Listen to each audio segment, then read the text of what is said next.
خال دي انفرادي مشکلات اوس تا ډېر دي سي مثلا عدالتو ته تاسو یا کس وي نو هغه بیا ډېر زیات مایوس شي ډېر زیات مثلا ډېر مشکلات وکړي او د کوم ایمو اجتماعي مشکلات دي کنه دغه نه بیا دور انسان هغه شي ځنه ډیپریشن شي کور شي کنه جسمانی بیماری یا نفسیتی بیماری سره تعلق لري بالکل انسان سره ډیپریشن شي کور شي د افسردګي شي کور شي پریشانی شي کور شي سوچ بچور سره روبرو منټل هیلث پرابلم ته شروع بالکل هغه بدني هغه باندې کته سو شوګر شو بي پي شو د ټولي بیماری اندغه سره تعلق لري زه د خلکو ته مشوره دا ور کوم څه د یاد وساتوي کته سو دا سوچ وکړي چې را د پرچنور کې بس مشکلات دي اسلام آباد کې بنوي یا اسلام آباد ته لوډ شو مثال وخت استرالیا کې بنوي بهر ارزي کې شتا مشکلات خپل نوعیت ولدي کته استرالیا ته لوډ شي امریکا ته لوډ شي یورپ ته لوډ شي کته سالته سکون نه آلته سکون نشته ده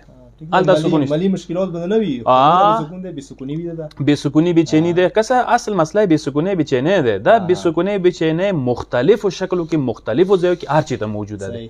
که نشته ده صرف دی بنیاد باندې نشته سوره تو خدای سره اهل بیت سره تعلق مضبوط ده کنه بیا دغه شی سره ته مقابله کوای شي